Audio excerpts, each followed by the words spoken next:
Hello friends, आज के इस वीडियो में मैं आपके साथ शेयर करने वाली हूँ कि आप अपने गुलाब के पौधे की ग्रोथ को कैसे बढ़ा सकते हैं और उसमें ज़्यादा से ज़्यादा नई ब्रांच और नई कलियाँ और फूल कैसे ले सकते हैं।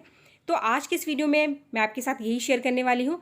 अगर आपको वीडियो पसंद आए तो एक लाइक ज़रूर करें और मेरे चैनल को अब तक सब्सक्राइब नहीं किया है तो मेरे चैनल को सब्सक्राइब भी ज़रूर कर लें। फ्रेंड्स, ये देखिए आप, ये जो प्लांट आपको इस वीडियो में दिखाई दे रहा है, इस पर 15 दिन पहले मैंने कुछ काम किया है और उसके बाद आप देख सकते हैं कि इसकी ग्रोथ कितनी अच्छी हो गई है।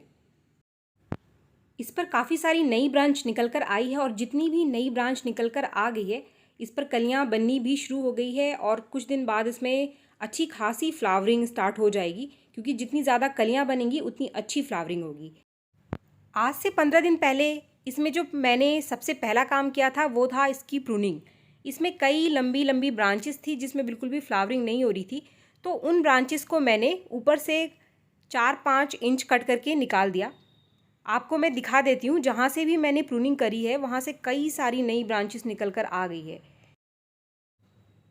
ये देखिए आप, यहाँ से मैंने एक ब्रांच को कट किया था तो इसके नीचे से कई सारी नई ब्रांचेस निकल कर आ गई हैं।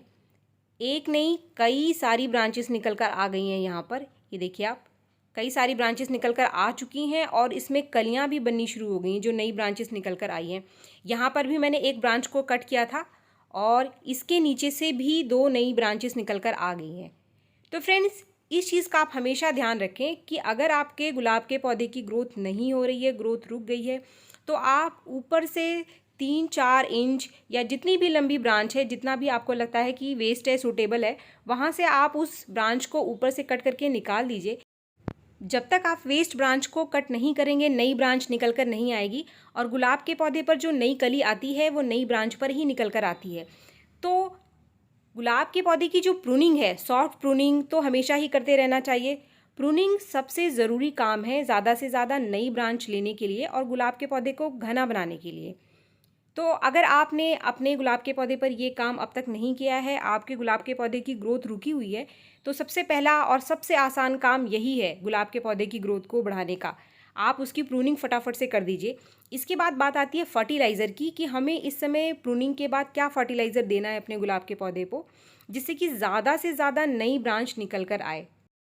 प्रूनिंग के बाद अपने गुलाब के पौधे में आप एक ऐसा फर्टिलाइज़र इस्तेमाल करें, ऐसा खाद दें जिसमें नाइट्रोजन की बहुत अच्छी मात्रा हो। वो खाद कोई भी हो सकता है, कोई होममेड फर्टिलाइज़र, कोई कंपोस्ट या फिर कोई केमिकल फर्टिलाइज़र। कोई भी जो आपके पास आसानी से आपको अवेलेबल हो जाए, आप ऐसे ही फर्टिलाइज़र का इस्तेमाल करें जिसमें नाइट्रोजन की अच्छी मात्रा हो। किसी भी पौधे को हरा और घना बनाने के लिए नाइट्रोजन सबसे ज़रूरी कंटेंट है प्लांट का। तो फ्रेंड्स, प्रूनिंग के बाद जो फर्टिलाइज़र मैंने यहाँ पे इस्तेमाल किया था वो फर्टिलाइज़र क्या है वो मैं आपको दिखा देती हूँ। जिस दिन मैंने अपने गुलाब के पौधे की प्रूनिंग करी थी उस दिन मैंने 2 फर्टिलाइज़र इसमें डाले थे।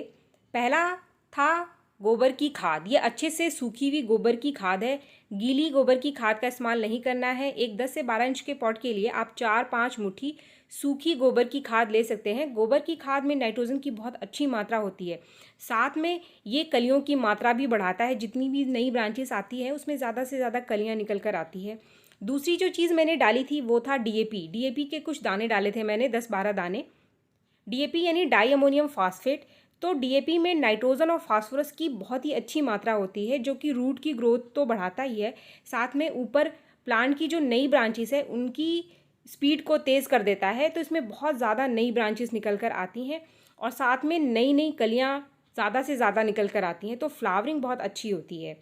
तो फ्रेंड्स, अगर आपके पास घर में डीएपी है और गोबर की खाद है तो प्रूनिंग के बाद आप इन दोनों को एक साथ अपने गुलाब के पौधे में 20 से 25 दिन में एक बार दे सकते हैं, जो कि मैंने अपने इस गुलाब के पौधे को 15 दिन पहले दिया था। इसके साथ ही मैंने यहाँ एक तीसरा फर्टिलाइज़र भी इस्तेमाल किया था। वो क्या है वो भी आप देख लीजिए। ये जो तीसरा फर्टिलाइज़र है इसको हमें अपने गुलाब के पौधे की मिट्टी में नहीं डालना है, इसको हमें पानी में घोलकर इसका स्प्रे करना है और इसकी मात्रा हमें कम से कम रखनी है।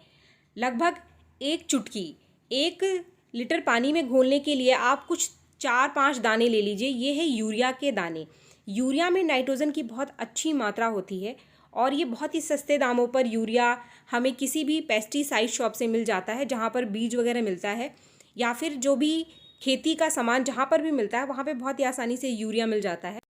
गुलाब के पौधे की प्रूनिंग के बाद आप यूरिया के कुछ दानों को पानी में घोलकर इसके ऊपर हफ्ते में एक बार स्प्रे कर सकते हैं। यूरिया का स्प्रे आप शाम के टाइम करें और ये जो भी फर्टिलाइज़र आप डालेंगे आप इसे भी शाम के टाइम ही डालें। फ्रेंड्स, इन तीनों में से जो भी आपके पास अवेलेबल हो ईजिली, अगर सारे आपके पास ना हो तो जो भी अवेलेबल है आप सिर्फ उसका इस्तेमाल अपने गुलाब के पौधे में करें।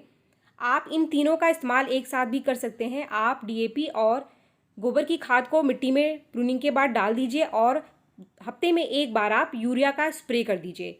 तो 15 दिन बाद आपके गुलाब के पौधे की ग्रोथ बहुत ही अच्छी हो जाएगी।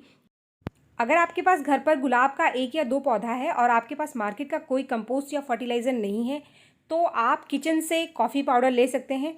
1 चम्मच कॉफ़ी पाउडर प्रूनिंग के बाद आप अपने गुलाब के पौधे में 15 दिन में एक बार डालें, यानी महीने में सिर्फ 2 बार ही 1 चम्मच कॉफ़ी पाउडर का इस्तेमाल करना है, इससे ज़्यादा आपको नहीं करना है। कॉफ़ी पाउडर में नाइट्रोजन की बहुत अच्छी मात्रा होती है तो ये नेचुरली हमारे गुलाब के पौधे की ग्रोथ को बढ़ा देता है। साथ में मिट्टी की एसिडिक लेवल को भी इंक्रीज़ करता है जिससे अच्छी फ्लावरिंग होती है गुलाब के पौधे में। इसके साथ ही आप केले के छिलके को इकट्ठा करके आप उसे धूप में सुखा लीजिए और धूप में सुखाने के बाद आप उसे 1 दिन के लिए पानी में भिगोकर छोड़ दीजिए और उस लिक्विड फर्टिलाइज़र को हर हफ्ते आप गुलाब के पौधे में दें। एक 10 से 12 इंच के पॉट के लिए आप 4 से 5 केले के छिलके का इस्तेमाल करें। फ्रेंड्स, केले के छिलके में नाइट्रोजन, पोटाशियम और फास्फोरस की बहुत अच्छी मात्रा पाई जाती है। केले का छिलका और coffee powder best homemade fertiliser है हमारे गुलाब के पौधे के लिए। तो अगर आपके गुलाब के पौधे की फ्लावरिंग रुकी हुई है और आपके पास कोई भी फर्टिलाइज़र नहीं है तो आप इन दोनों फर्टिलाइज़र का इस्तेमाल अपने गुलाब के पौधे में ज़रूर करें। फ्रेंड्स, इसके बाद एक लास्ट और तीसरी चीज़ जो कि गुलाब के पौधे की ग्रोथ को बढ़ाने में बहुत ज़्यादा हेल्प करता है वो है इसके ऊपर पानी का स्प्रे। आजकल बारिश का टाइम है तो वैसे भी हमारे पौधे को काफ़ी अच्छी मात्रा में पानी मिल जाता है तो इस समय स्प्रे करने की ज़रूरत नहीं है। लेकिन अगर आपके एरिया में बारिश नहीं हो रही है, धूप है अच्छी खासी, तो आप दिन में एक बार अपने गुलाब के पौधे पर पानी का स्प्रे ज़रूर करें। पानी का स्प्रे करने से जो इसकी पुरानी हार्ड ब्रांचेस होती हैं वो सॉफ्ट हो जाती हैं और उसके नीचे से नई ब्रांचेस निकल कर आने के चांसेस हैं वो ज़्यादा से ज़्यादा बढ़ जाते हैं। तो एक बार आप दिन में पानी का स्प्रे ज़रूर करें। मार्केट का कोई फर्टिलाइज़र ना होने पर भी कुछ नेचुरल चीज़ें जो कि मैंने आपके साथ इस वीडियो में शेयर करी है, इनका इस्तेमाल करके भी आप अपने गुलाब के पौधे की ग्रोथ को बढ़ा सकते हैं।